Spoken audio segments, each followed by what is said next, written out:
Mesram, baby, you'll be a pebia, one tronco. Name Sawu Kotua Bana, listen to Ghanaians, what Ghanaians are saying. Nyankwa ni Kotua Ba, and your NPP Fongwa. Say NPP Fongwa ne Kotua Ba, and last election, Kiwuni.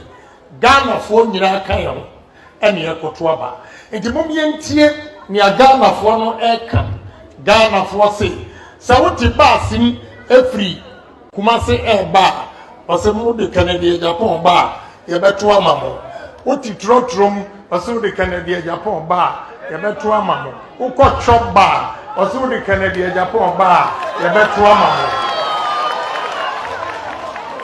afei ebi abiem na party for ehia in the history of NPP or Ghana politics the only luckiest man what you want to say about contest here Ghana for nyina esu friend say mo de Canada Japan ba ye beto amano mo de Canada Japan ba ye beto amano we want power it is a power near pedia yentie nia Ghana for no eka enya nia NPP for ye nia ko ye ka because ye ni ba ni wi a ye de be kwa ko ma Ghana for na Ghana for no ye ton no a o mu beto a. That is the question we should ask ourselves first before we go to the ballot on 31st January 2026. The D-Day, I assure you, we are going to protect all of you. We'll protect all of you. We also have the men. But we are not going to use the men to intimidate ourselves. We should use our men to intimidate NDC. Mesram, baby, you'll be a pebia, one tronco. Name Sawu Kotua Bana, listen to Ghanaians, what Ghanaians are saying. Nyankwa ni Kotua Ba, and your NPP Fongwa. Say NPP Fongwa ne Kotua Ba, and last election, Kiwuni. Ghana for Nira Kayon, and your Kotua Ba. And the moment near Ghana for no eka, Ghana for say, Sawuti Basin. Free Kumase ba ose de Canada Japan ba ye beto amamo oti trotrom ose de Canada Japan ba ye beto amamo ukọ chop ba ose de Canada Japan ba ye beto amamo afei ebi abiem na party for ehia in the history of NPP or Ghana politics the only luckiest man what you want to say about contest here Ghana for nyina esu friend say mo de Canada Japan ba ye beto amano mo de Canada Japan ba ye beto amano we want power it is a power near pedia yentie nia Ghana for no eka enya nia NPP for ye nia ko ye ka because ye ni ba ni wi a ye de be kwa ko ma Ghana for na Ghana for no ye ton no a o mu beto a. That is the question we should ask ourselves first before we go to the ballot.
etu anamo ya beje bre na ne mpenimfo adi ho komo na we dey me ko akoma kondo amankwa fonzi akwaba na before that mama no twa me ko embra me ba e na akoma kondo amankwa fonzi akwaba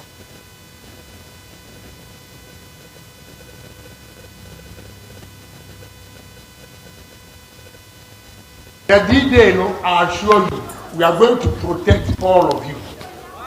We'll protect all of you. We also have the men. But we are not going to use the men to intimidate ourselves. We should use our men to intimidate NDC. Abu Jafedi can makwa banda dane there. Jaw comment our comment section. Now feel so like a page, na share link on. Na watch your content from Solid TV Ghana. Na nedie edichop. Kojo man kwa fozi akwa ba. Weja shaula sisi. Na mpo. Nyame adaroma. Bibia fa. Abu Jafo nyina wo ye. Nyame tu menti bibia ye. Oh good. What ye honorable can take by your boy, you know. This was something he said it in 2023. NPP delegates and Twaba a massa message me. Also repeated it in 2026. Said I Ghana for delegates in I Twaba Tiam. Honorable can as someone can say. So nam kruma Obiato the Kennedy Agyapong by a better choba for friend footballers a friend omotonsu hairdressers because a dressmaker Obibia to South Africa and Japan. So honorable can unim side radio. Then the base for now yeah call for some only the base no. Like the ketchup for manaton kwemu. Tuti honorable can never mark then some kind. Not better to the beach for your tea owner and seven I walk I found. We ma hwefo akwaba na ye nchia omo se omo agebra sabri omo ehwe and so no de aya no ho ye se be se pani koni na haban tasane banyansafo tasane banindifo okay na tinye nyanza the difference between nyansafo ne nimdi mo na mo de bia be ka ho sesi ana se ye saa na te the woman say on say beni bu ha bu a na manfo entini ye no mo bu ase no e bi di say why ho dua buroni why ho ogua buroni ye say why ho dua buroni dua buroni on say besepa ani koni ha ese and the say oba unim difference no ana we ma tax we nyansa for said day na unim say we kun ni ha na we say besepa han you didn't separate and they can unim say we besepa han ana we say kun ni han and it wetime a separate ana man for kanta banyansa for unim nyansa said day na say unim say or unim nyansa obura dem a unim say papa na friend Foxy unim say we friend Austin how we to call this guy Foxy and call this guy dear Austin they say besepa ni kun ni han ye tasne banim difo ayo se mo na mo be bu ni sa de afan o de yem fa ni sa na yenko chance awie ni anwumre yi ensem na group no so no ne kan bibi a etro because per video na wa bo no ene nkrofo reaction e wa bo ntina still a nkrofo wo doubt bi e fa niema e koso no so utie nsem no abo Canada Agyapong kan e fa abato e koso wa ha and the reason why I say Ghana for to aba and hwan kra na so mo to aba de mano a o kire nsem mu Ghana for to Ghana for to mu ehu se oh na say ne abato a yato nyina na yato ase no and breadu say na nka say NPP take bold decision emanipa o wasa ni suade hunu no o wasa passion no ne odo de ma o my Ghana na yato aba de mano but after one of nsem o kan ye ni nyina echi no delegates entie nti na ni suade hunu no o ma na mam but the fact that say delegates ama na mam nche say Ghana for ma ne mam there's difference between Ghana for any delegates even though we are all Ghanaians but here no there's difference between Ghanaians and because o here about na amanfo do na say senka eyese ye bie mu so obia ntu bia Ghana ni bia ntu bia nka onabo Canada Agyapong ko be wene but because delegates na to so in that contest no there was a difference between delegates and African Ghana for the delegates na ampega honorable Canada no nche say Ghana for mpe no so now the question is say honorable Canada Agyapong say or rely ewo NPP delegates ne so ana say otie de Ghana for e ka no because pe ono anum asem no kire say Ghana for no kire niema e say Ghana for gina so and why na say Ghana need to aba edema but say the base for nyamencha de ekuo bi aka ne ho abom aboabo adoma no e de bre honorable Kennedy Agyapong say omra a omu nyina so ye Ghana fo na omedi omanim na afi sai ni so adehunu no a emre bi a atwamu obo apro no okan ye no omra me yes sai ni so adehunu no emfa ma o my Ghana but I say the aka ne say publicly honorable Kennedy Agyapong be babon ama Ghana fo nyina ehu na ama the base members ni nyina so ehu say yes ampa nipa omo ye adwuma de man onini you see the silence of honorable Kennedy Agyapong is also creating a little problem. I know they are a fact apart from say be oba be declare say we see no oba lead the base no what other thing nan ka so or yeah apart from the silence no so you see apart say be oba be ka say so oba be declare openly say oh the base na say un say no ya to abawie on kasai say be even class o be declare publicly and as openly emma the base na emom no wakasa ewo ono ne primaries na course no say ya to abani wie na ano de okasai that day na but free ano de kono obi anti honorable Kennedy Agyapong anum asem unless say those who are closer to him but the member say shall we see tears here if you are closer to and I say we are close to Austin now unim Austin asem e woni tirimu doesn't mean say ya kai wa bontini anyina nim de wo Austin team enti e basa ya no so ne ye dɔɔso enti e just some doubt be ema ehu say what is happening kobonkum na say kodifa enti ga bia o mekasa ya no kra no say nka ono ane party nim no wakasa na say waye bibi ama party manahunu a enka party man so kra no ebi o metwa de o mo ye no so won say de ma NPP amanyokuo no binum wogidie say honorable Kennedy Agyapong ebi obetena NPP mu ne say onkasa ye no ti emo mo no kra so papa say nka obekwa anka papa ye nim ne de ke bi anka sa abri nka akasa dada ba onkasa ande che say ye party no ne kondo obetenam yesa nka yaka de ye no what we say from the NPP point of view and I say angle of money free ban say they all omonkasa nim say ade o mo de ye no esese nkasa abri papa na kasa because be ye ne ye pa ba onkasa ye no che say bia o de ache ba nipa so tiri mu asem no se obi aye din onkasa no so ejina ho ma niam bebre ba meme de minsusu emu pa de a enka bia ento ankosi safiwe no nko na wiye no say we are entering into the 6th month of the year ti aka 6 months enka bia at the latter part of the year no sa 2026 year wo mu no enka honorable Kennedy Agyapong at least onkasa na Ghana for enhunu de woni mu Ghana for ente de wona no na no kura besa so motivate the base members no e be ginger the base members even though womo ye close to honorable Kennedy Agyapong no they are confident and be omunim nkomo omuni na di but I don't make us say no me what timetable no na honorable Kennedy kasa ene nsamo beka nyame bo a the 16th of next month June and the birthday and I like to say best celebrate the 21st which is Sunday honorable Kennedy kasa ba hono obekasa the philanthropic works are why year so far nyame bo a 2027 honorable Ken na ne factories best 7 na eba on board no we obekasa so they are job creation na the next kasa na obekasa no ebe about declaring to support the base. That is me. Yes. You see from afar what I've seen.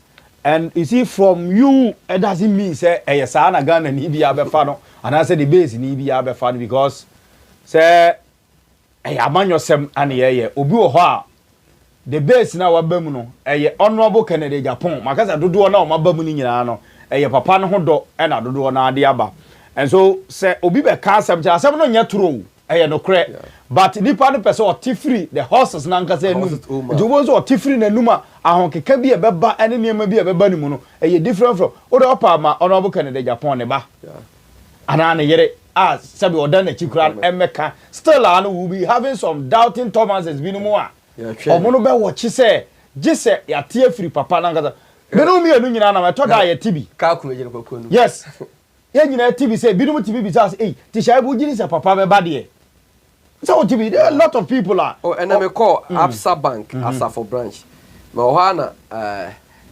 teller bi be ka chem say shay bu ka cha pass here train with the base a banker o ti ase it is any power no second Kennedy Agyapong emma ya the decision I say as ogina ho as oko because ebia ebe ne ya say wa make move no make move ni wie na say papa me amanfo kwase omu bi say na say papa me but omo so omu ye close to papa so nim say papa be ba but o fortune bebre nya yie because say ukọ election wie sesi a na opre ho na wa antena se anya consultations binom na opre ho akọkọ kasa ebi ade obeka ne no kwa bia ochina na nya sa na opese oka ena ebi kura sa na opese oka no but ebi akwan na ese nka ofa so oka no kura no enye sa na afa so and honorable silence no so it is also putting punishment on NPP. I know the way then how say no NPP he's not a flag bearer, he's not a party chairman, he's not a general secretary, so what can he do? LPG why is a branded silence, a Duchum silence and this community Agyapong silence different from that of Kende Agyapong and Timon for better Kende Agyapong Mekasa? Kofi Akpaloo court but on here in court as someone can say the most powerful person in NPP now is Honorable Kende Agyapong. I'm telling you. On Okura different lens because NPP delegate say the most powerful person about a section of NPP delegates. When you say NPP delegates say NPP delegates and decided say omo pese omo to abande maba omia and there are some of them so kra no so a baby omo to abano based on influence bi based on bibi efiri baby ba e obi timi to abande ene ya no anu ne ho obi timi to abande opie free box ma no kra bisa say and then na ma me ko to abande de kwa to enye MPP delegates nyina ene say omra and say we no pese e kirem na o trezi kwa kira for now I am not sure say honorable Kennedy Agyapong say see ya on kasa yemfa ne say or your MPP ni or your MPP ba who in the new patriotic party now I bet you match say or your crowd puller and the opia bontina nipa betime pu obedi nachi there's nobody there is nobody Dr. Bomenama yi ne say man for say eno de na say ne say o tia sesi e Austin tia me tia say pie kwa bontin sesi a na o de MPP flag gu ko ma say de abejan crofo me yo say na o chance na o ye ba o mi ade ni bi pie ya na o ye say ni bia de abenya nipa mbe Joe mbe boa Joe ye ti no de eye normal but ye ka say crowd puller ho obi a enipa eheda ebo mutiri mu po say we are going to see this person we are going to listen to this person and at all cost I must see this person saafo ne from crowd puller ba say bia President Mahamat Yakonwa so yi na okọ ba bi dey a function na say nipa gu ho na o man nsa so na so man nsa so a eno no nkire say bia we crowd puller ana say bia mampagina be de akire ko ba bi den a why mampagina be de akire de nipa be ho but you know say wo nko a private place na say otimi pia bonten etimi sheki dom a wo ne efro so we crowd puller eno no book Kennedy Agyapong if there's somebody in NPP now I betumi aka so no so no e betumi apolu crowd say the honorable betumi aya just mention one person's name na me sorry for say honorable Ken no guess o Kwame Nkrumah funu utimi tu Kwame Nkrumah ne funu nyana no ma be Kwame Nkrumah e be one bit ma compete with honorable Ken about popularity in the country and as the former and the late president Jerry John Rawlings apart from what there I say Ghana will be no popular section Kennedy Agyapong.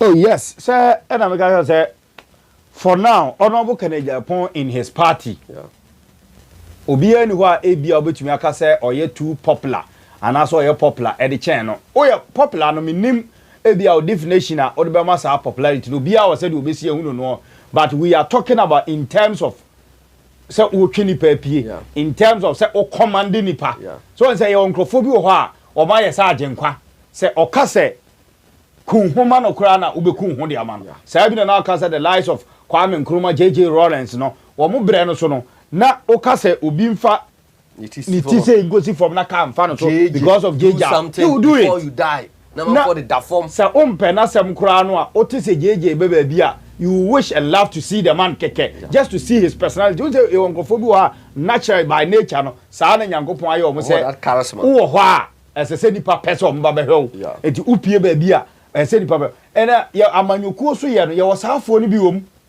as when nya say nipa ni bi ama wa amanyokuo ma it will be difficult say obetumi awin election you need to get somebody at least enema mu ye din say ye tone ye nton a anase ye koton ye nto a obetumi nya say nipa no obetumi ato ade na akotoro ma wagya tofo amana yi and NPP was so fortunate to have somebody like Honorable Kennedy Agyapong. And you see, it comes with so many characters. This all you be a near ding, or some witsika. Chroma and Grophobia and commit to my popular, but when you dinner uniska or popularity, about them. Okay.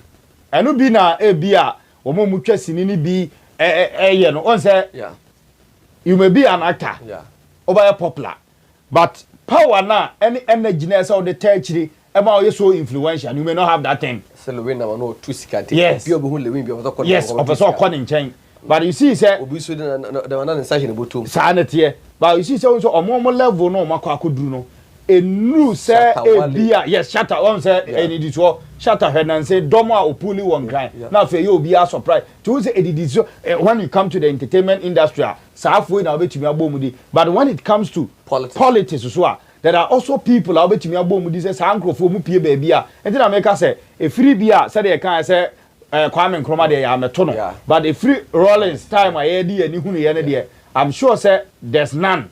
See your dispensation. Omo maka ni nyina say bia o ye political leader and the den a kwa bonten ni kwa followers. But say one kasa obetumi asore free PM a pia bontene na both side from bonkum nifa as a akoma kan upeju ani hwetu se bodua no kosra otoko ha niam ba otoko ha nkonya ba no saafo ni bi de currently dispensation here was I think say Honorable Kennedy Agyapong is one person for NPP hunu ni management ni ye o wantimi manage ni ye if say NPP hunu kwan mbefa so anko betima manage Kennedy Agyapong here anko betima didi ne ho ache but then am say as omo the two just no man hu kwan fa so mukusa uza de ne da jaso nti the jaso a wa wo toton e na de corona so no heat percent fa nti wa nye careful a wo so be wie no na wisi afa ho nyina say bi na say o ma ye Honorable Kennedy Agyapong so what they want to do ni say now we see afa no ho awie na we see ezu hwan na de fa no ye omo na so gya no ti say ye pese ye ko dware no anase ye pese ye as to say the man is also ready so obekwa akudwa no another issue it is such a person there so obi ate ne ho asem a ode ne ho do e ba be join it it is the base air course say see am nipa obeka che o say nye Kennedy Agyapong ho do bia na ode ye no oboa I am telling you because oti amanyoku bia na de bia je so onye nipa ba ko a oye star onye nipa ba ko oye figure it is hard here no memma base for no mani mu o mabam bebre say bia o Kennedy meka sai because e bia those are omoye confident to him no ono o madi nkomo bi a omunim bibi omo na si bibi so the only thing I can say honorable be principle na de waka no ode ose ayoyo because ade ba ko be ma Ghana for asa lose confidence e politician mu say e bia e beda be sori bi na honorable Kennedy Agyapong a medi the base nanim na still remaining e wo NPP a e be sa ma Ghana for do a any trust o mo sa de wa amanyofo mu no o se be sa bibi o say na the way I dey ho to Honorable Kennedy Agyapong so the way I nyina si ye say papa e ne betima baje yankwa na osan kodi nchiwa na manyokum no e be ha adwene so I'm sure say Honorable also don't make that mistake the moment Honorable Kennedy Agyapong ebe take that decision say he's remaining in NPP no then that is the end na koja wanko sa charisma na de adna o kan e ya de a e suma bi a ye de wo mo ana said because hwa o man Penny Rollins and sama NPP for kato no so wakum nipa wa yesei said that charisma Honorable Ken is so did matter but odu ba bia na e man for the e penasem se ni nyina no ho ya ejina o foundation no niema o pese odi kan ye you see Rollins let me start from him the mass animal in Sakan said Ghana no said at the time no baby ara Ghana corruption in niema after the overthrow of Kwame Nkrumah successive government e ba eni nyina no niema on be ye no ma ase Ghana no e be say ma Ghana do level bia now ye no hwe enye yie and so Jerry John Rollins e penti picture nde kire Ghana for say baby a Ghana akwaduru no he's the only person obetumi aba no aba be save Ghana and when he was coming no so no from the background no who say at the time no na sikafo enhye da nye bebre ehia for ndoso and ono de ne ho eba be share sa ehia for no column no mu ema ehia for no nya gidie wo no mu bebre etiwi ase sa opese sa charismatic leader no oba be ye wana they can build the confident e wo wankasa mu ma o manfo no so enya sa confident no so munya de e wo mu wia emfa ho ne de obi be kan de akiro generation will go generation will come because it is foundation that you have built when you are able to build that foundation you are gone okay kojo abanko afozi ekita so mame na me enko enkran na me ne nana otupri dako The base movement Ghana and our face, the base Ghana first. And penning for a share, Miss Oti Bonsu, Nene Dom.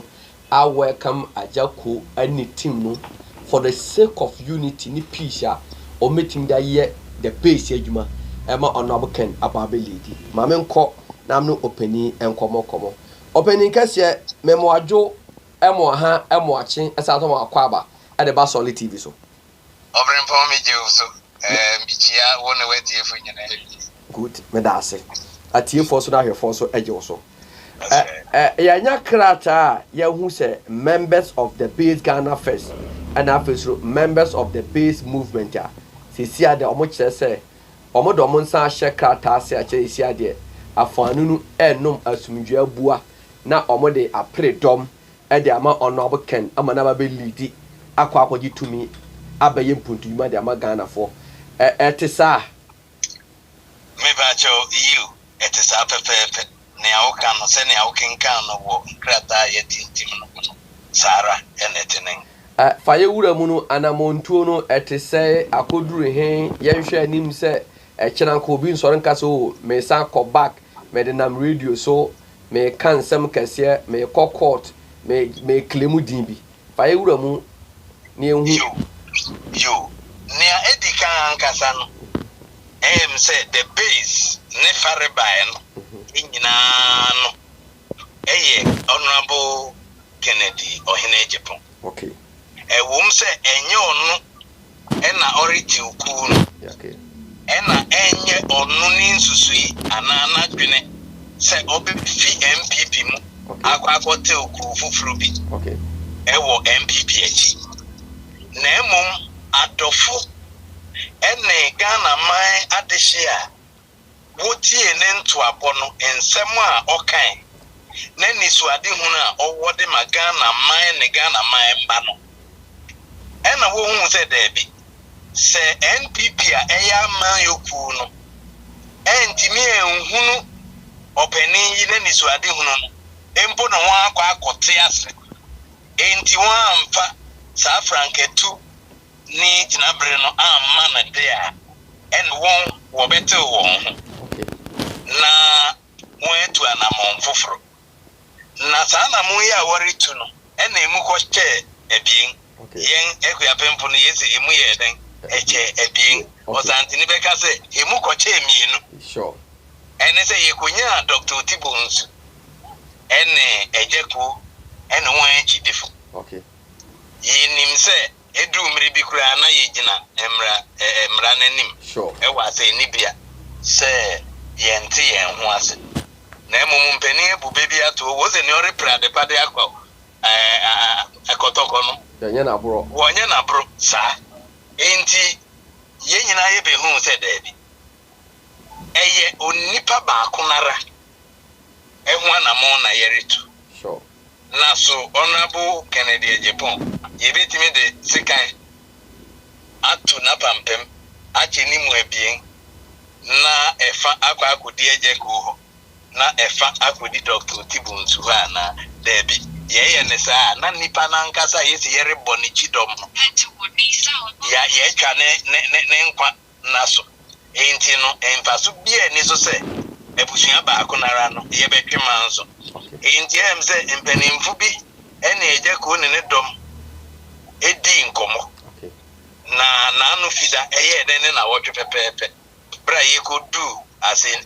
yi asini bia hon na wone womre nim funu eye lawyer ni no akasa ema watwe asem no asan wonya twe science anso de na akwakọ ye fisem esese ye befie na ebusua ye bedidi nkomo na ye hwe senia ye beye enti no na anu wukuda bra inhiemu a etoso abien no ekoso no asumdwe ekobai ema ye nyina yete yen ho ase enti mpanimfo a wo fi afenu ni nyina no ede wonsa ehye krata bi ase se emra bonten emebo Ghana man nyina ne na bishi ama ne yese sabri the base biakoye ene asumdwe aba enti yere bontoa na yede atai yempening honorable Kennedy Ohene Agyapong nechi na yakwa akotwe no ama wabeye frank etuni 2028 abatwa ebebaso yenso yen presidential candidate ayede no ebeko na honorable medase na yenhwe ne seye yenimsa modem nsa ahye enkrata ase obu a na ode ne nsa kohye krata ase bia menemo po bi ewo ho ade enche ama obi nsa nka so mo kan se memfa me nsa nhye krata na ase na bia mo be ma me aye bia communication director e bia me acting chairman me see na once ama asem no so enkoko to bi yo ne ye ni je wo kura na se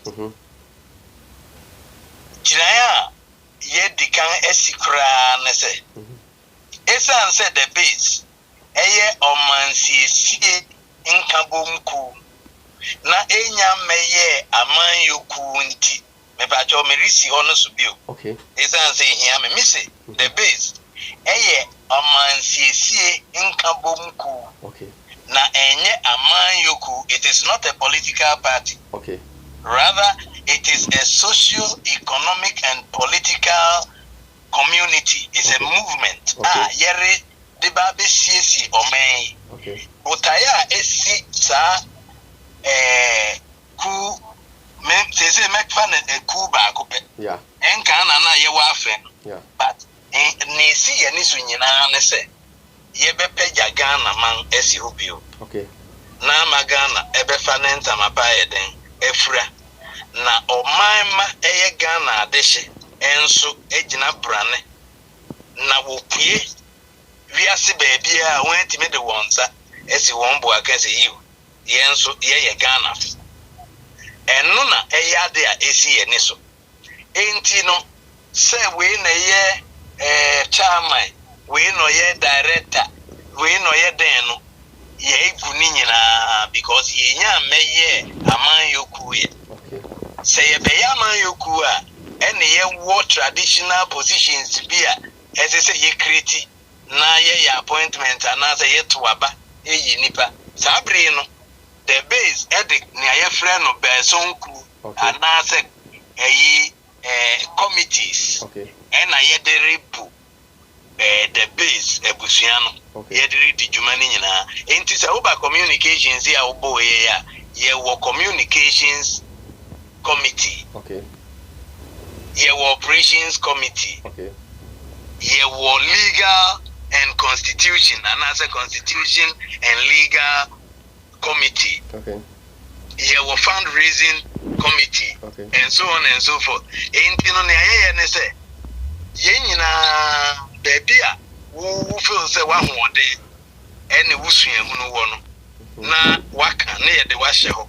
It is abrino ye the task no anase ye the jumedi no eba asuni no ye to committee ne so a munyina na mokwa akoye with time ye behu obia na hoden ene ni sinto okay enti se ye kokodu ba bia ye feel say afede ye timi ede niama atutu ye ya boye mfapem ni ye ye betimi adan aman yoku a ye beko electoral commission akwa je tumikrata enene ekeka ho a sabre no yinimsa akosua obenten ana obrempon enna etimi eyeyi enti ye direction nsa na surobia anya den eni echibio enti sabre no menye ni se position bi betimi ama wetimi waka me bia afiechi asan ababio seven peninse ofiechi no abofunu nyeden eni hobio enti sabri a yetimi akeka we nyina na yate yen ho ase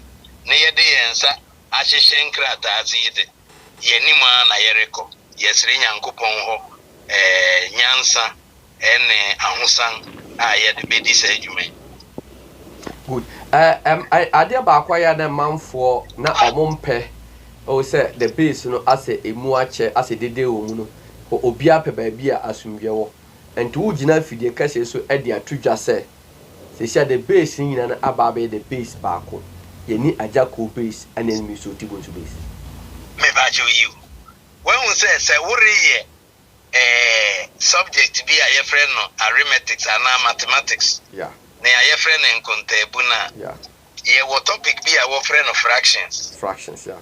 You. Adin chichimu fractions. Yeah. Na obehwe abra na chichimu mpo ewo ye ntem no. Na edin ba ko bi. Edi ehim papa edi tintiman. Yeah. Ewo ni nyina mu. Agya Koo ono the base Ghana first. Yeah. And I the base Oti Bonsu movement Ghana. The base Ghana movement. Yeah. Na no who can the base want to cry was say Jesus say then. Ghana first. Ghana first. Yeah. Enti na akwaye name tag bi. Say wo ba akoye mansamran. Wo ba edin no ene ni nyeso. Ene Agya Koo ofun so say ene edin ni nyeso no nyina no yende aye yendin. Yeah. Sebe Agyapong be kan tiri ose se woti dede ene kokko a ensunu dede ene ensunu kokko isan se wo nyina krobofo ma enti se woti the base Ghana first ene the base Ghana movement common denominator ewo mu no onti na me kofa fractions eba eno the common denominator no the base kire fapem ana ade biara no na shase ana nase ne fapem esi ho the base the base Ghana first the base Ghana movement ni nyina dede ene kokko ene nyina kede Agyapong base sa oka Oti Bonsu base ene Agya Koo base ebuma it is equal to Kennedy Agyapong base eno no na yere bontoa ere bogana ma menyina nka ese efi 1992 32 years in Frigia pore eduasa menseni yeba Fourth Republic dodo adwenkyira memu na amomo frɛ no kan bi ma menka bi amemu no sure ade ba ko pe na ya so ahwe partisan politics NPP NDC the political duopoly and what they want war enjoy one duopoly and na sebe en se mhunu en ne mfata en ekoso lawlessness I mean niama bebre na enkoyi ewo man yi ya so ansa na masabri amembu na nkasa yede abu wonsa Ghana amembu no abu wonsa sesram enti onipa re ya ade a enyi kura otime sori defend ewo Amanyoku bi edin na ye tan a obi anim se we de tan ense se ye di hu nkomompo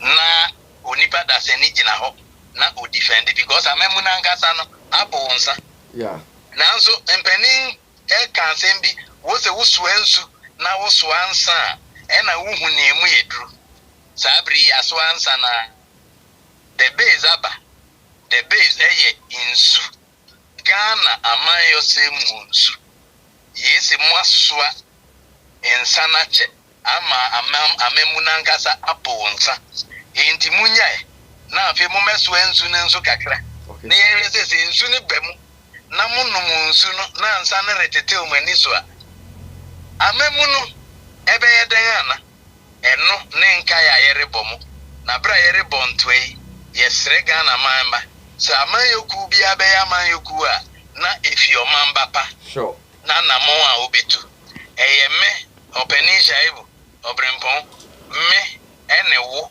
ene etiefu ne ahwefu nyinara anamo a yebetu tina ya yebesi bebi a yede yen kokroboti ebe kwa akotim no eno na ebe kire yen yankasa se yere priasumdwe ama yen ho anase ye pese yetena ofuna ene abebrese no sara okay nana otupre dako medase solid TV ahefo so edawase you say you know exclusive interview you know be di nkomo ma me nyina ha na me na wase ye be say share da foforo menso me da one wo mpani nyina as medase baba kojama nkwa fozi shayi na sisi nana dako otupre I said Nana or to pre Dako.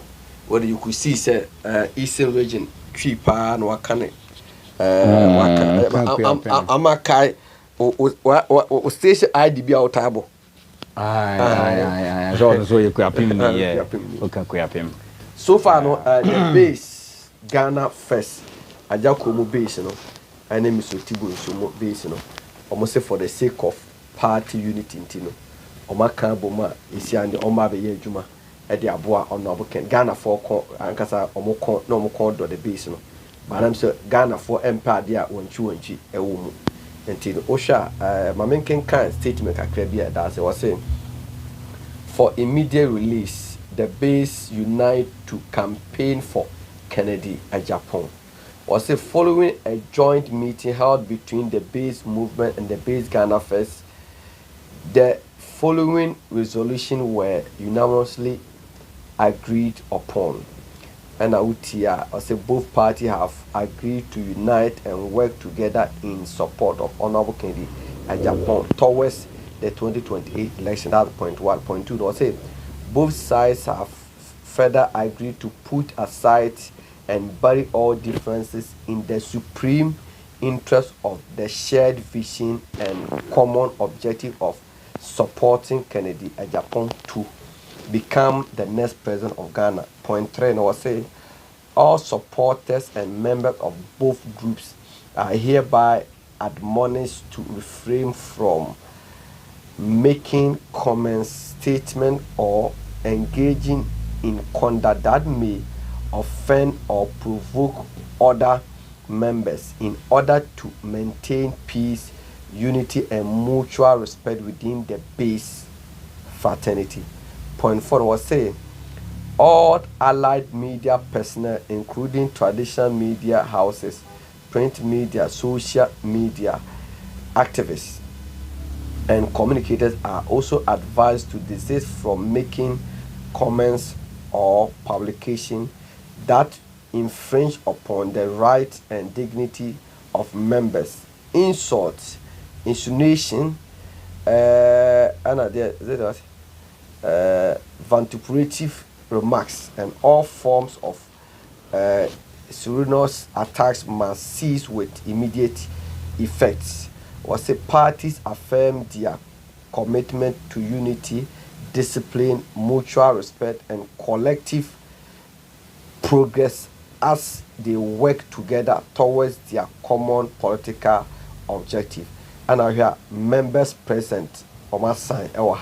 I can see Mr. Ofori, Emmanuel Ofori, Enoch Edusi, Nana Benjamin Johnson, Nelly Asabia Asarumina Asensawaha. I can also see Richard Yaboatin, Kwame Insiapoku, John Abuti Esquire, Shirley Abrakwa, Gifty Boatin, Frederick Diodu, Nana Koranchi Iyadom, Aaron, Samoa Sian, Ababio Cerebro, and joint signed by the base movement and the base Ghana First. And Utia, so I say, signed by convener of Progress Pact, Jacob Osei Yeboah, 2012 and 2016 independent presidential candidate. One share ye ema sa obi ade ne sa sha se koja wankwa. I think all is well. Yes, they say no. Ama some nyina kama bebre o ha nipa bi kan ya etu nkotwere de da na yensie de asibia no yensie na afi asomdue nya da ntimembra niema we na na sen komudi kan ya the first said e be ya otamfo no ontimi nyawo but I say o man tumi ehuma initially no o sha se trade we ko kana dwene na we akana dwene ba sa na edinchiche me na I saw this thing coming. Okay. Say nya dia e betima possible da say Agya Koo ni team beti amanyuku so mo call election a contest election e wo Ghana had no it was ebia ebufuo bi e ba na mentime ho ase bi e ba no na kofa asa na ma we ba but yemmo the mediation team na nkasa and so abaso say omutimi die say ye binumu a Castella no betwe ni twan say e ba ya kosi say ne ye besi bia besi but they thought it wise say the more I watch and the na the insurance so born any dimbone ebre the base because recently the base for be near D say na mo gra mo amoba na anu ya na montama tetesa no enti abasa na mo ana we base members wo ana we base member no sign na usi ya no ma na yiye na heden but asedan kan yankopon say omo atima trans no mo say no ade na ye no say ye ni kan fa unity any kind near the side division da antagonism ne ade no be shase ya wa hwe be man crofo kra interest omo wa ade no etimi abofom now aba ne say no afutu am de be ba omo ne say eye dan ya na both sides no even though na ba ko majority na ba ko minority there but eye dan ya omo so wa chidifo ba ko kakra bi a ebia they might not be happy with this reunion no it is up to the 9-member committee no from various constituencies so ombe engage afo no now menim the ewomu bebre say okay say sa na tie de a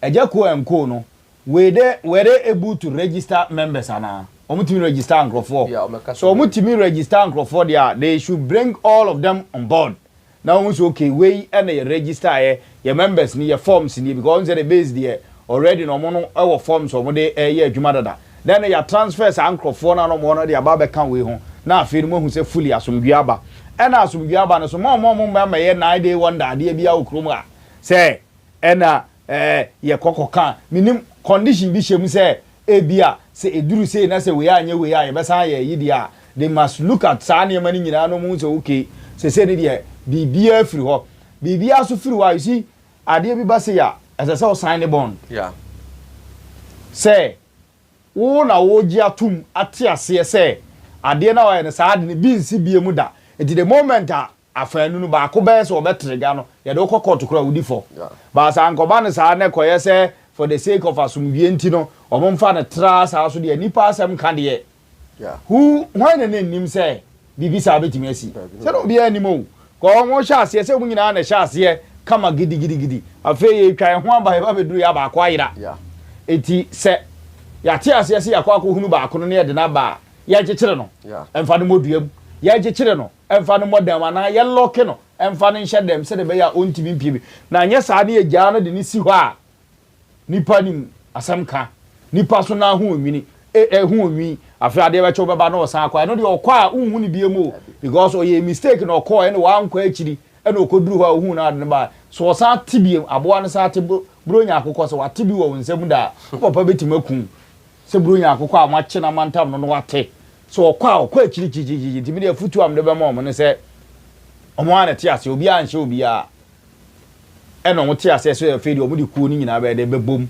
na aye ba ko now what happens to the registration no so with the registration no Mr. Oti Bonsu the base ne ayebi ana Dr. George because Agya Koo mo base nso ayebi then one say wo ko e bia takwan so ayi na ko registration na and one say budget members no na ya kan nyina bomu ne da the base ne dey adwuma na ya disseminate the base information na dey amana form so there will not be double registration in the constituency. No, I am talking about the name no I don't know kofa antinyu ahye ne ba no say no has it come to a point to say okay any ba ko to ne de na twene because they say no member say they all come together so omfa the base ade obuni nyina say the base ya just Ghana first but kwa register I know na Mr. Oti Bonsu mo enam say movement ko register the base movement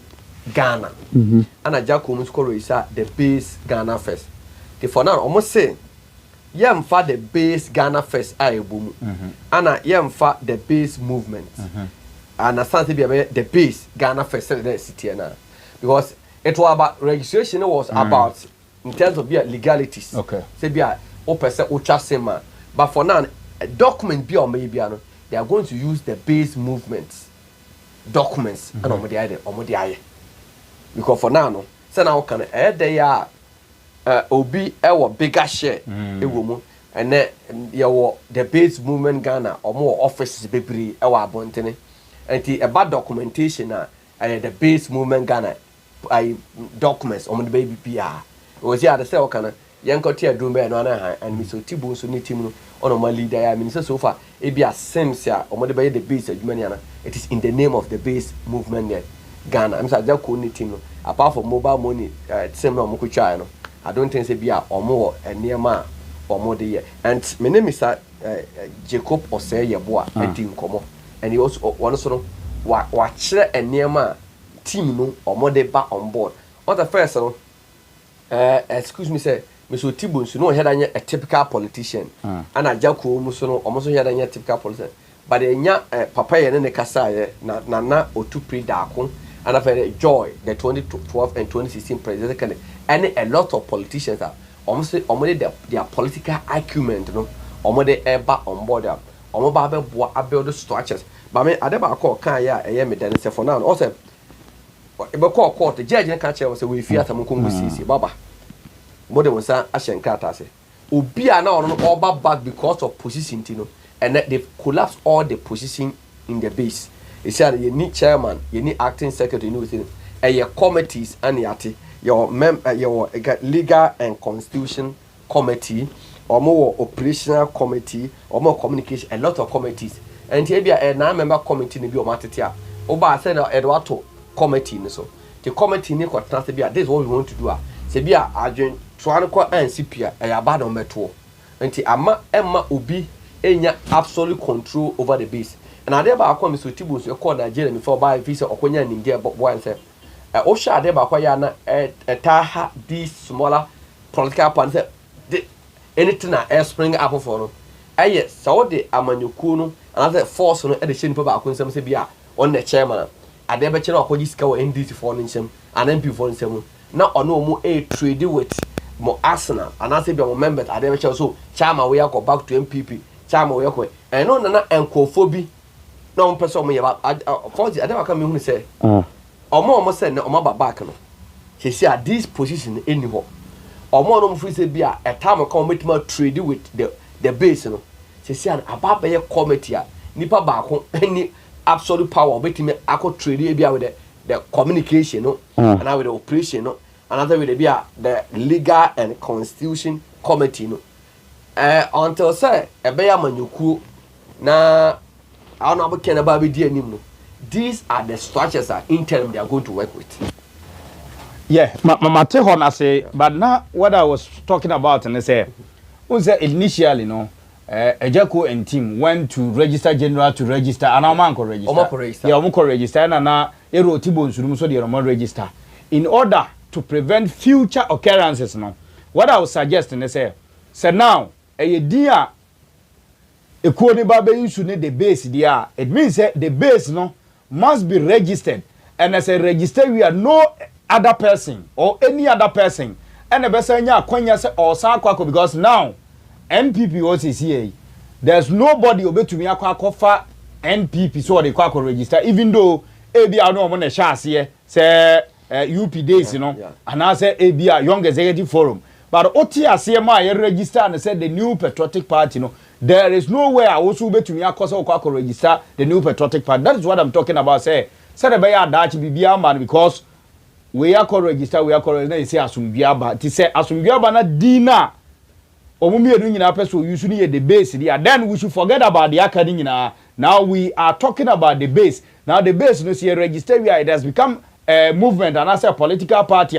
No any other person. Let me to me so register. Said be ya da no be nkonko si no obi so nkoka so me so me wo the base bi am register da order. The all come to us but the woman say so sha Agya Koo bo de no the base Ghana person e dia ebobom. Yeah. And at the base movement Ghana Kojamanka yen kind of not because I support it Mr. Oti Bonsu no but Osha the base but o per se adeno movement here so the base movement Ghana and Agya Koo ko for the base Ghana first for now no ye ba no ye be hwe I for na wo a lot of assets okay wo system no mo ba be boa am ye adwuma mo ba the base tio do hwe there on said Osha Agya Koo ne Richard Boat omo ne na omo na omo say omo general secretary the Richard Boat for now na wate ase na wa sign say ye ni secretary ye ni chairman committee and the idea you man what ya saying meaning what Babaji to me say you are going to work under the base movement Ghana. Because the base movement Ghana no and any acting chairman, any acting secretary, anyway. Who the now acting secretary or acting chairman was it? But see an Ababaye committee and two bano, ya dikam what ya say I say you need those positions or and yanya manyuku and a dia ye use for documentation the base movement Ghana. That is a dia use for any documentation. And after letterheader, our Bontina, the base Ghana first. So does it mean say when it becomes a political party, we are not going to use the base. That is what I'm talking about. We are going to register a political party. For that is what I'm talking about. To say, so now you say the base now maybe a political party here. Then it means Obi will register general also what the same name. No doubt it is a Ochina Binu BBC or Betimasa pick. But now. The political party yes say edru sata no na abaya political party na fe use the base da bia sa abren sa opa wo de wo fa base no wo fa base ne de ha ho na mpesa meti ase say sa nhehye ne nkoso na nkoba say the name base no obi wo base no Ghana first with the base one hwan da ba bia odo so go ho certificate na fe we so ye nyina so aka bom si ye so we afi kina beduru no akwa but if say ebedania manyuku a say din we enyusu ebekwa ko use din foforo dia then I think say it is good to go say ene na chese de omaye no ye mo mu nyina aba so say akofa sa asomdwe de aba ye koye nim no sebe amanyuku te de ye te ya abotre ene sa ne ma no o apere ewo ba bia but say we nya akoma betimi de habo sa ne ma hodo etiti say bia de bia the confusion ne ma say ya baba ye besere say sabre ya omoji atum no so no omoji tum say positions bi ani wo ya bi tinya afei ena wo kwa akotwa susu adaka akobo susu adaka dia kosi ba bi say ena me kwa solicit for money me koye say we should allow the 9-member committee no omunye omadwuma if you are fortunate and find yourself say o can 9-member committee no bia then yes you are good to go no wakwa koye bi but say oti won onka ho na obaka say in the name of say okay yeah na ati asese ya banti yesu the conditions say ba all these things no they should talk about it no mu say now no there's no condition what asese say okọ na obi asini dan awie na watomu taasa say ofi say taasa no mpe obe wa na wakọ yibo na atakwa wa ne tara dan e wo asema yeah oba ye no taasa no wato no say na aba na say wa plaster na so mpe na taasa na obetutu a fiura no baka jo say ye wo asemwa ogitum ana aso pe eti omo magia tum ane no so oma ba no obi anytime bia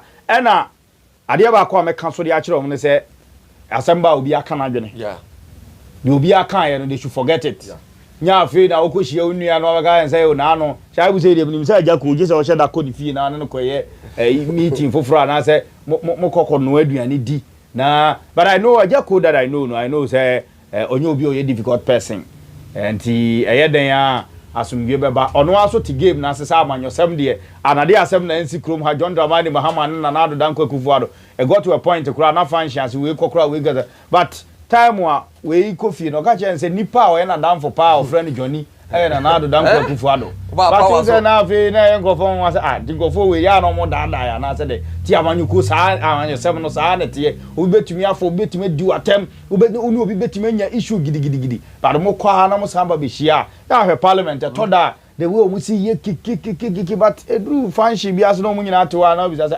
kofo we no mo de adwene bi agro na so I know say the Agya Koo ni team no na sa no mbefa game no na Dr. Oti Bonsu ni team no so afa game no say sa na tie emfa ho no de bae eno de atwam de aka ni mo no ne doso because said nei no na mo se mo pe ona bo Canada Japan amna ba be di ani na Canada Japan say wa say ade amu atete na nko ba be di ani ba say no anka bom aba no afa na mo nyina mbotumi aka bom no akọ na ni akọ say papa say de ye wie nka bom aba asomdwe aba me ya sure say na dodo na hwehwe wonma no mo wa ma no ne omo no mo Ghana ha na omo contemplate say de na ekoso ade aye tini say unim say ade we ekoso ma bibiri aba mu bu mo bu okra no a olusu interest wa ade but the moment adne sa asomdwe na ba me ya sure so omo wa ma no ne no mo bibi on person no be bu ani nya now no ombe feel free so ombe to me the ababa boy because now there is that unity now na obi ehwehwe no without ka hwe message me ba mo aba be kana abusuafo a mo hwe me shaibula sisi amen kan asem ba ko nkyem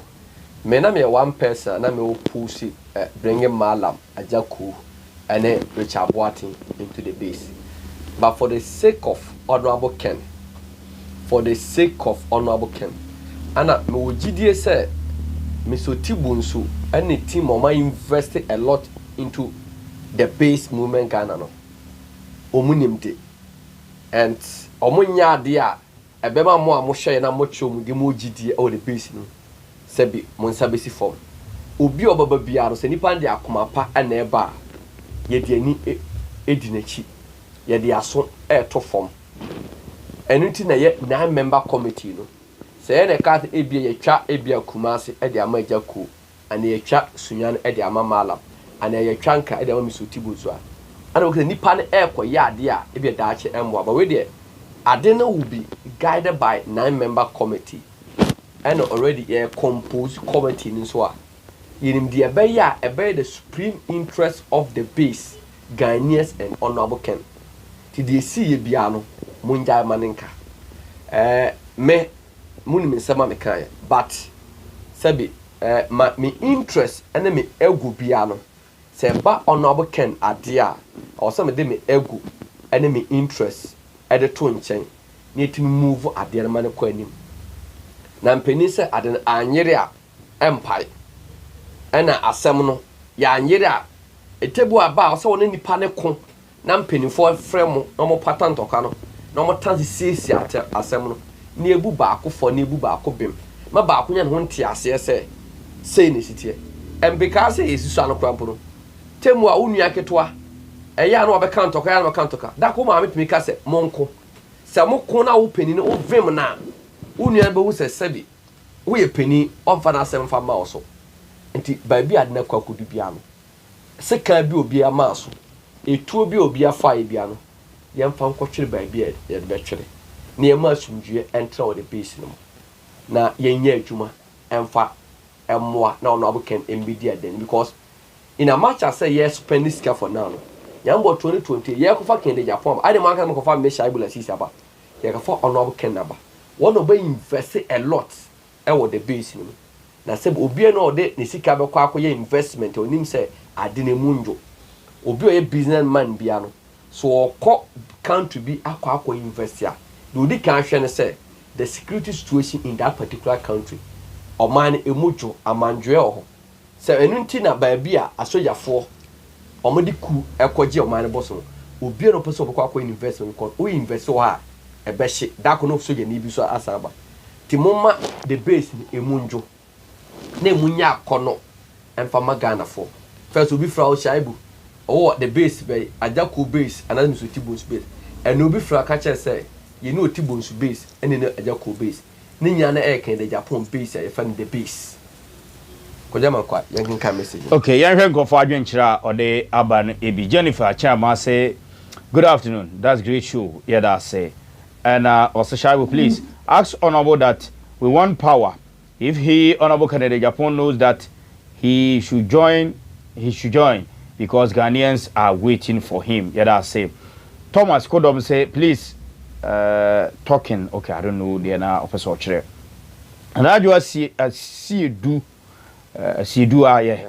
I say we team Ken, no, and one or the sea and Tina say or the atwas one. And I just be say the base power, the base Ghana first.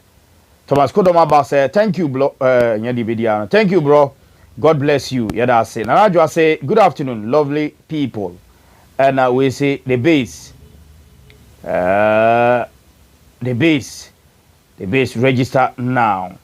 Or say you use the base to fix Ghana. Thomas Kodoma Samba has said the base all the way register now. Power. Francis Dugan say thank you, brother. We don't need a Agya Koo. Let them go. Samuel Bonzi LDB about good evening. The best movement first. Okay. We saw person can the base. No. Say the best movement first. You. Francis Ada. Okay. Or say Okay, or no say a concert or say concert people. You yate. Yeah, that's it. Gabriel in Shira say the base movement, Ghana First, Agya Koo and his cohort should not be allowed to join Mr. Oti Bonsu base movement again. Justice Quadsen say Ghana First. Good afternoon, guys. Anthony Poku or say Honorable Ken should come on board to declare his stance for the base as soon as possible to boost morale for the base supporters. Thomas Kodom say the base power. You. Poku say a lot of people want to join the base, but because Honorable Kennedy Agyapong has not declared his stand for the base yet, they are confused. Bonnie Godfred say the base Ghana First movement. Menu and so the emoji nsa e de ababeto o chiaya yenso ye so. Horsefaith music say so now the base movement or what? Obisa ho asem say edin den anti enmu nchiremu na odema ya no. Sapon Ferguson say I don't trust Agya Koo. No and his crew. Yo. John Boateng say I don't know. We say I don't know. We still talking about Agya Koo, Malam Isa Yaboateng. I don't believe these people. Anthony Poku say in fact Kojo Amankwa is very intelligent guy. I like him so much. Yeah, that's a papa. Rikus or say Shaibu. I think the truth has to be told at all times. Agya Koo and his guys try to disrupt the movement, but their tactics did not work. Even theirs was I said now let me pick this one again. I say Shaibu, I think the truth has to be told at all times. Agya Koo and his guys tried to disrupt the movement, but their tactics didn't work. Even there was some naughty utterances that made we need to apologize. We also say yes from them. Ricos na Ediaba no say Agya Koo no mpacho. And Felix Aqua say we must be careful. I hope Agya Koo is not playing with our minds. I don't trust him at all. And what's the name? Peter. Yeah, okay, Peter. Neriba. Okay. Neriba say Ken all the way. Fred Jemfi say good evening, good work done. Always talking about the base. I am watching. Okay, be the advert about the film. Okay. I say good evening, good work done. I always talking about the base. I am watching live from United Arab Emirates, Abu Dhabi. Yeah, that's CBB. Always, ora say. I'm here na or so edia bano ya na advert number be faso ntina ya say okay no do here. Okay, I'm happy about the unity. And Richard Kodom say Honorable Ken is coming 2028 for sure.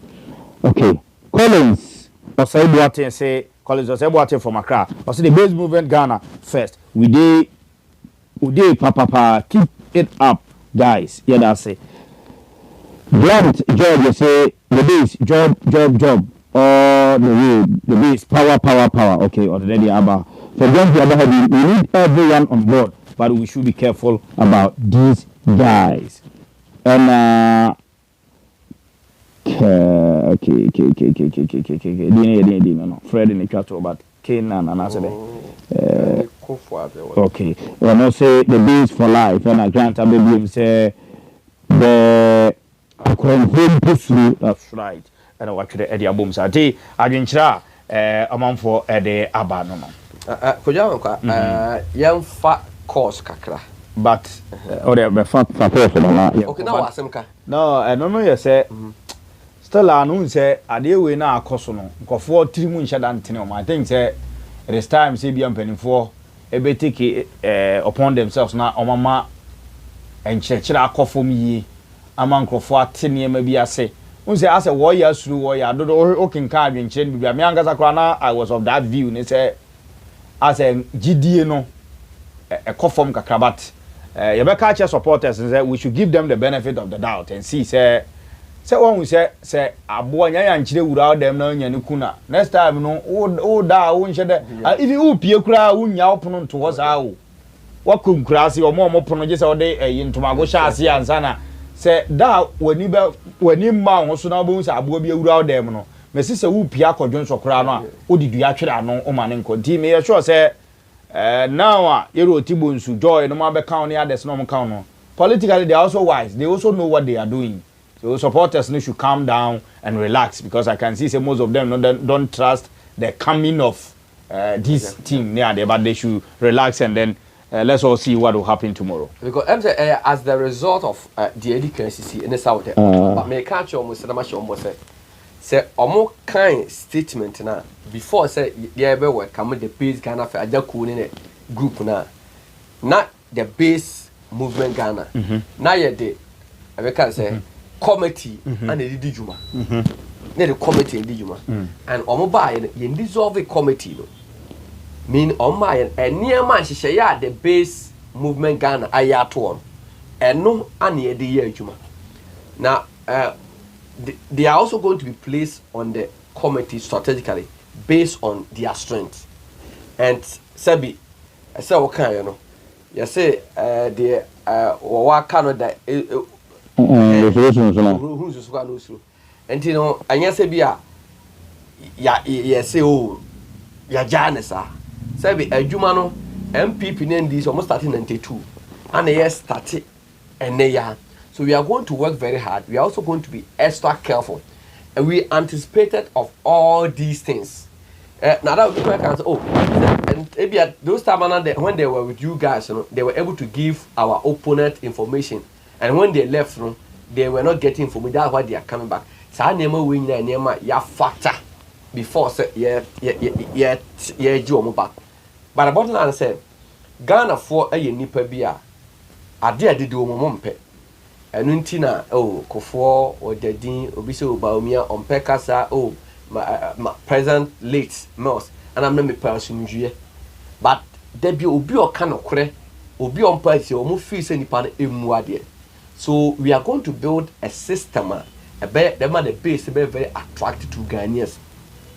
But in our quest to build this system and she say yeah kwa da akate ni ye ni better yeah, make sure say idea shaibu or say warrior, but is it going to benefit the base? Yeah, obi or shame be should anticipate say you will nipa about the base more about information the alcohol.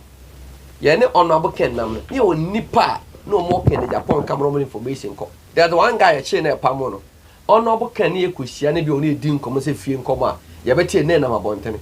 But the pamono no sound common and mabon. So yeah, to the base in the Shannon so said, oh, ba ababe kele the duopoly that the NDC and the NPP. Almost no omati amanyukun as a vessel. Another vehicle or the bomb and a chrono at the ratio omo. Oh, baby, sister, any panano duana. No fee say I am legitimate and I know Diana Wunya. And now whom say any legitimate. And he adi also obey ye. Ama wono o mayane any ye he's going to do it. Honorable Ken a president ya. Sa asa bisika ya tete ye bobo din se ayira o man na ye ntimi mpeno. They know say they will pay. So what will come na ye benya no nanka se ne watua hoka.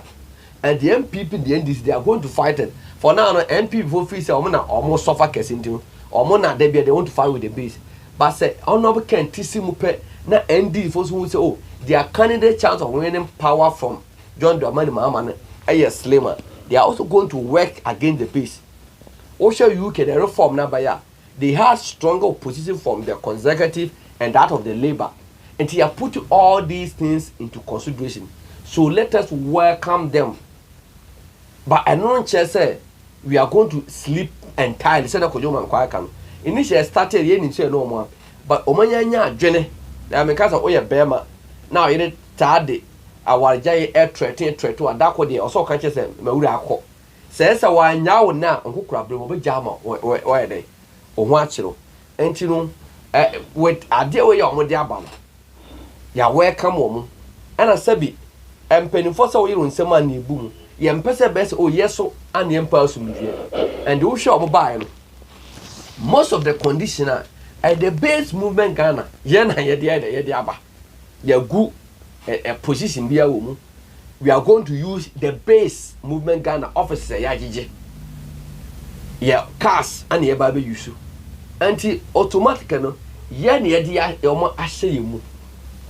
And Yen making sure, say, I didn't know, I am in the supreme interest of the base, the Ghana 4P, and the Honorable Ken. Honorable Ken is going to invest into a base. Because I called him said, and now I'm told me a calculation. He said, you call constituency and Nipa doors, Honorable Ken. Yen Firo, ne car sika, no operation is kind of call. It me over 7 billion 2028 said, Manchester South, ye de 7 billion at the back be mobilization 2020 the base Ghana a pedant political party you're going to win the election. Okay. And for now the Omontiase meaning said sabi a man for Kuba I'm going to leave the base.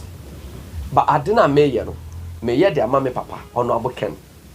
Your honorable Ken interest and I may fight for. And to me periqua interest say me ne Agya Koo e minimum po. Me ne malamisa e minimum. Yen so musa. When we get to the bridge, we know how to cross the bridge. It's a birthday in picture metro so na me fanye sa birthday in free ho. Kojama kwa mse biwia ono an obehwe na ja. Wape kakra ma me na ye de aye bibia. That is a happy birthday and Ross Daniel Bodom Fauci. A happy birthday and Ross Daniel Bodom Fauci. Aye Shaibu Lasisi Meba. In fact, Medneto Papaya, the CEO of Solid TV. And Tinidin Anya Fonina Ediato Mebano. And then Aye Nauda.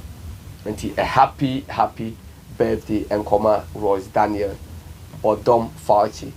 Agyapong ema kwantenten oma osika oma nkunimdie ofa nkundia botie fa bo na oma akukuduro na onfa penindie akade nyina emfa ennomo penindie akade de sika abotre ena akukuduro na fanante kodjo amankwa eye birthday no pose niam bi wa memfa and say ya se de sanity se onini a wo se niam bi wo ha Holiday maybe a chia. Ono ana bia obena yi so be fa de aka na brabo.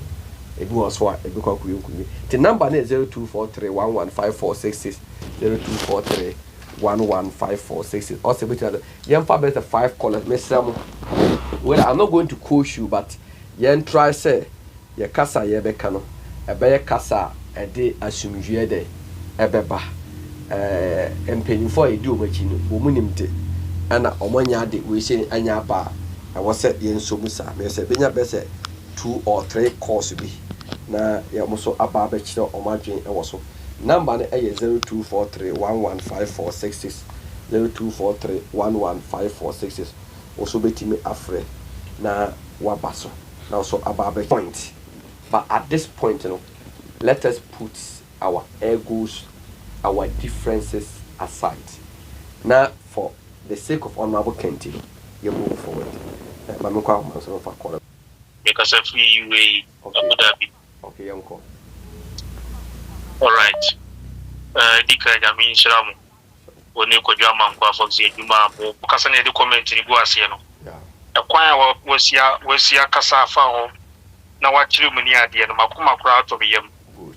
If he said, Maybe see a crowd, no, David will go for the MPO.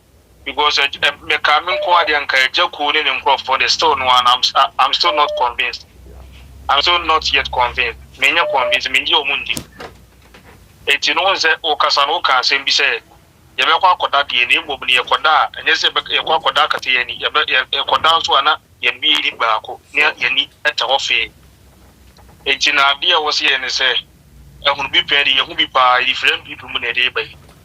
It's immense something for. Or Matthew woman. Yeah. Say, a coming Kwame crowd, young Cassam, na member committee, the crowd and come on moon folk, your crunching. Saya, what's in and call for Agya Koo, and come on moon folk, your crown count. Quapem say, ye bay not leaving me, Ababaya, Amayoku.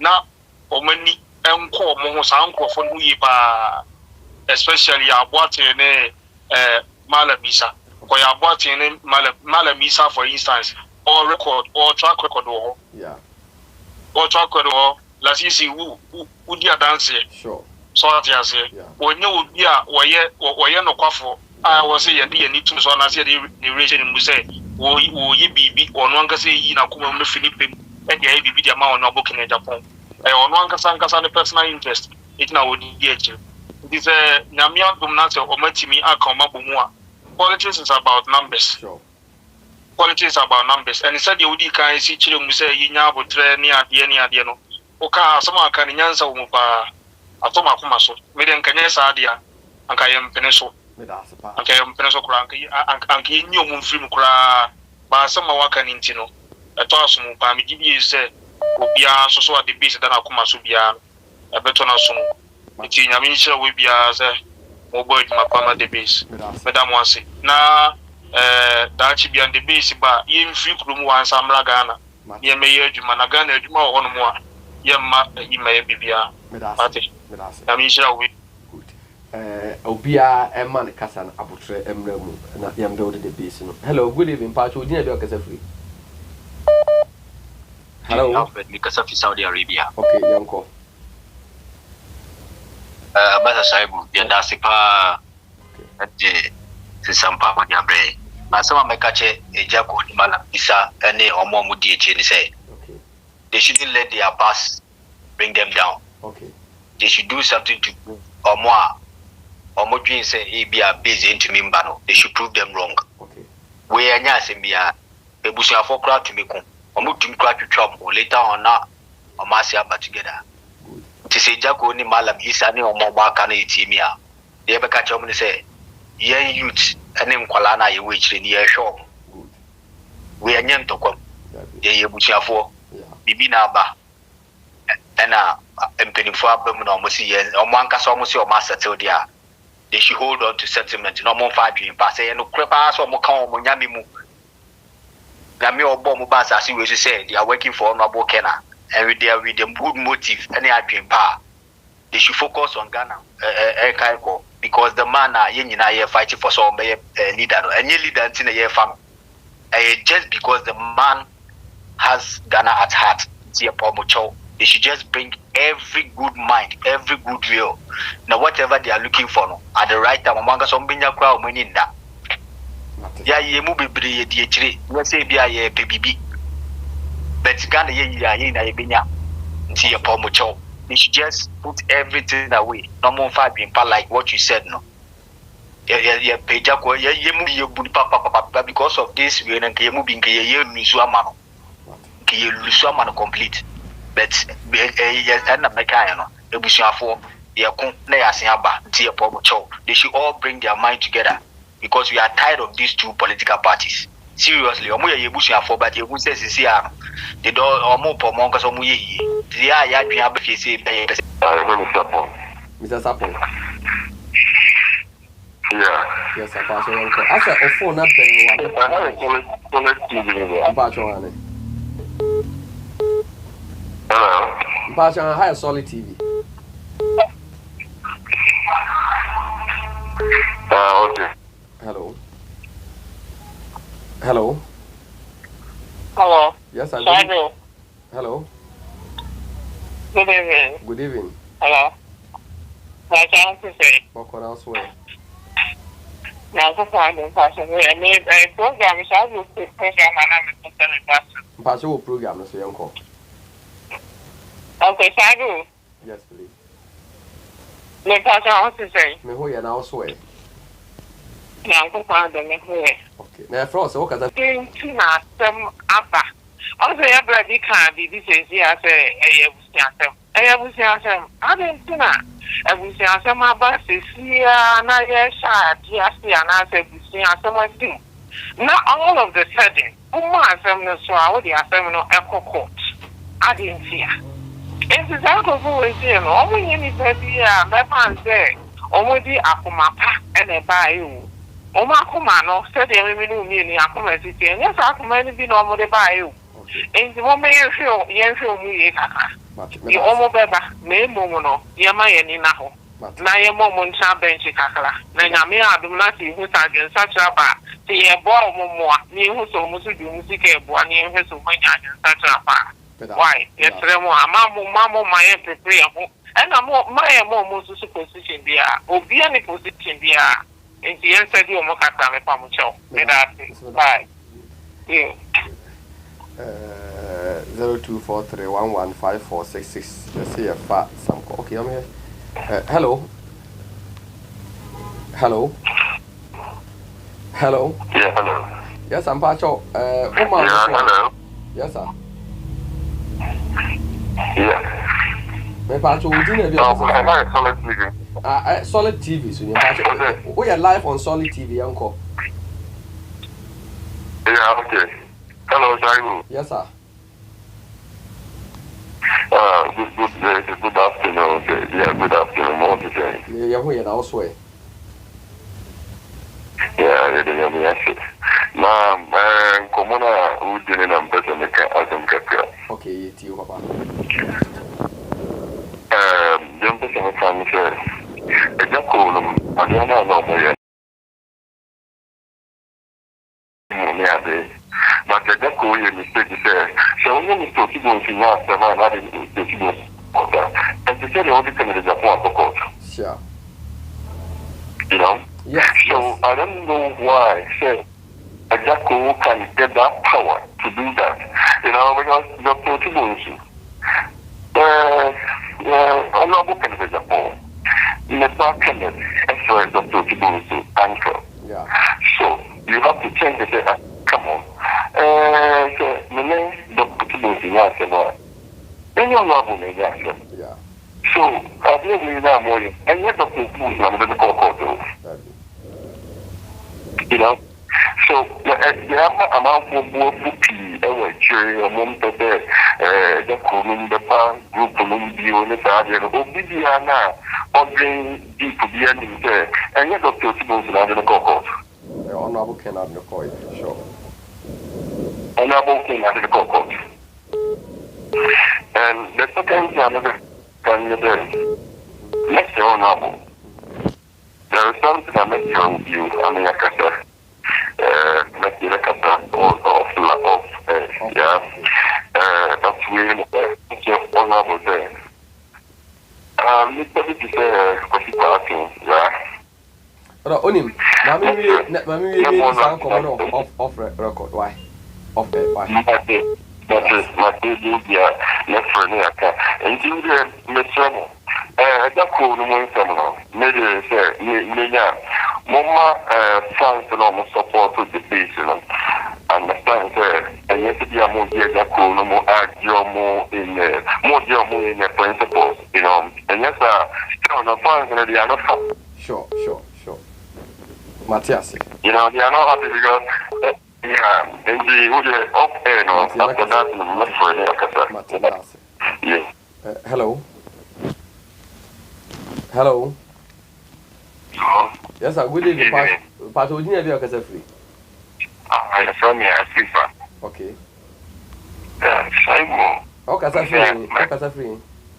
Oh, me Amsterdam. Okay, Amsterdam, uncle. Yeah, so when you are somewhere, you know, na editor detach Shamo, more year. I mean, Sham. Now, the Kakam, I can say, almost a taco didn't win you. Name ya watching any malam no. Meaning who say a MPP party in the MPP for no. Yeah. Almost science almost no more method. Yeah. And you know, they surrender before almost a woman year. Especially the malam. Yeah. Because why you be that when they are watching on your politics. Yeah. The Kakam has almost shown because almost the information at Jaco. Sure. To my buy a job on name almost a new in the show. It's not good and when you name sample for the meal. Only a change. Come on. Yeah, fire last caller. Not yeah, so you again. So, but what the last caller? Hello, good evening. Hello? Yes, I good evening. Part of the free. Me free Mota, from Idris. Okay, Idris. Yes, Mr. Shaibu, we dear Asampa, say Omona, Omona Mode, Asano court, no Mosoan, no Modi, ye by a dear, or tea. Me made the Sungina in I bet. You are a canina and predominate the BBI. Immediate young for BPL, be up for BPR and Fanche. Now, yes, sure, in tea, immediate, tea, Masonka Crams on the canon. Mamufa, the last colleague, in fact, Wababi Kuma Semina. Austin Bema, Mrana, yan sorry, Mamufa Colma. Hello. Yes, good evening. Fine evening, but you didn't know questions refer to UK. Okay, the man comes in last call and I can Zambia boy teacher and the other guy and then what say and before I change along the set, okay, nobody not the movie, I'm population anyway. Not any fear. It's one real fear, no so far, nothing for me. Or easy to be convinced. I ain't me for BIB. Kojamanka. China, Yeah, now some country a tier phone say, I join my PBR and pay for the country in that. I read several times. Sani man de be koso won krofo tirim ahya sie ni ade ade aba sedem di kan say e den a mpanimfo so e be consider ba say mpanimfo so mfa nkwa adwinwini mu a they must consider Sani man say kwan on be fa so na omahu say de be ya e kine bi no bibisa enhye dan konkosi bi ni pa na hu say yes ampa they say if indeed adwen sachira na malam de ba malam should come and demonstrate for the members no ehu say yes ampa malam bibi ne si ye na akọ na ba say wa meye bibi ama ma ehunu dia be master la nkrofo speculation ni e ma na mo ye na be koso na so koso at the long run no base in the be affecting into the be ka che supporters na say base members na say they should forget it has happened. You see na say NPP Agya Koo no mu kra party chairman dom do do pam pim ko to abadi no kra no he was sacked. There were a lot of agitations across our party, yet they were able to win election in 2016. This is the way they say be big clearly. Say with togetherness, unity, you can conquer. So they should bury the differences and then forge ahead. Kakra mekana. When me call home, but I dear we na me pese ka me di home come to a bit between be 1 million 2 minutes bia. Abayo no kodi President John Dramani Mahama tem. What's up for court? Now a whole NPP party I could support Abayo. And like I said, I don't know say no ya ko ende sa na baba because sir we twa dey ato and say who could defend you be no one defend you be a problem.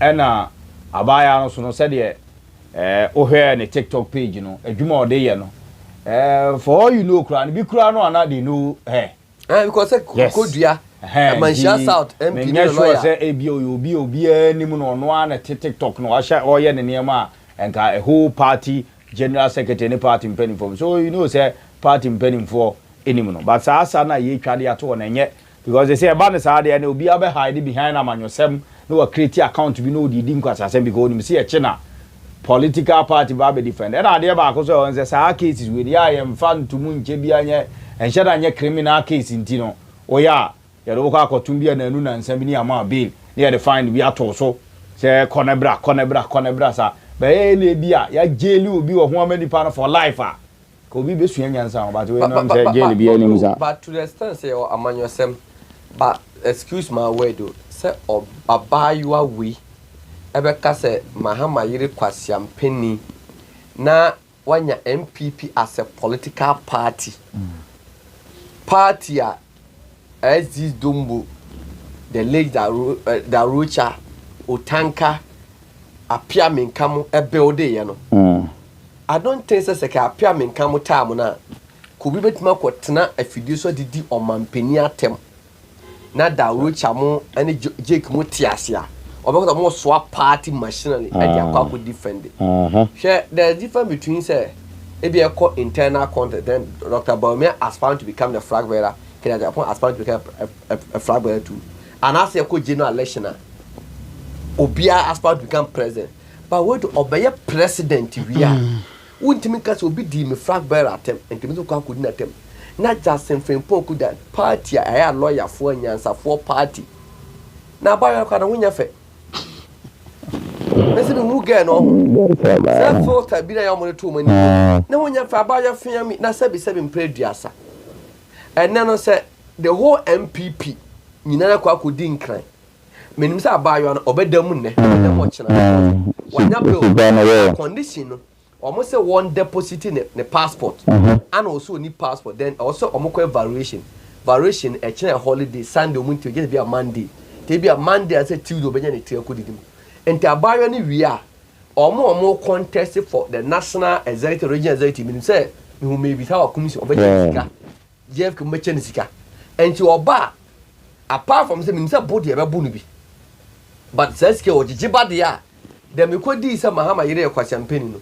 Se minya bia 3,000 de ba dia and na chama ko kala sebio president mahama na mu ni ayisi na ne manya bia 10,000 ya ba na ba sana what kind of life ani edija na me just that can che Ghana for say wutie MP before argument ya ebra na nado wa ban mu se me jamfika say yenkum na nado ana omso kire say eye MP before the compose ade de mahama enti no just say ye ba ye be ye bi just NPP ni NDC no. Yeah, they say. Oh, they are the same. And then uti omo plan say you better nya power. Na NDC for na omo chichi enko for so ba chichi omo enko for de. Ashemu bi. They are not planning how to create jobs for Ghanaian youth. They are not planning how to make Ghana life comfortable ma Ghana for. Omo ko di South Africa. Omo ko di me so uti Ghana ni wo Iraq. Ghana ni e wo Iran. Na ka Ghana any run ho na say na this year too kwan call baby opposition they were not able to do these things for their girlfriends and their wife ti message Ghana for say me am for ensan ko she jata no mu bi 2028 yen to aba emma honorable Kennedy Kwame compare Japan na o meye Ghana yi na Ghana na emeye a place a obi abetima o te kwadwo man kwa fozika me din the shaibu la sisi o se be man ji aka man chi asa ka video ne bo ye be shenya mbo china ya kram.